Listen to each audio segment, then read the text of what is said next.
Hello guys, আজকে দুপুরে আম্মু রান্না করেছিল ভাত আর পাট শাকের ডাল। শাক আমি কিনে নিয়ে এসেছিলাম। পাট শাকের ডালটা আমার অনেক পছন্দের।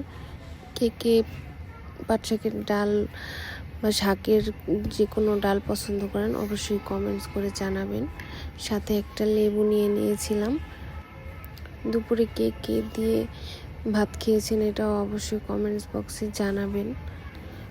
ভাত খাওয়ার আগে পানি খেয়ে নেওয়া সুন্নাত, যারা মুসলিম আছেন তাদের জন্য বললাম আর কি। কে কোন দেশ থেকে বা কোন জেলা থেকে ভিডিওটি দেখতেছেন অবশ্যই কমেন্ট করে জানাবেন। ভিডিওটা অনেক বড় হয়ে গেছে। সবার কাছেই সবার মায়ের হাতের রান্না সবচেয়ে ফেভারিট হয়। আমি অবশ্য রান্না করতে পারি না, মায়ের হাতের সব রান্নাই মজাদার। ডালটা অনেক মজার ছিল। সবাই ভালো থাকবেন, সুস্থ থাকবেন, বাই।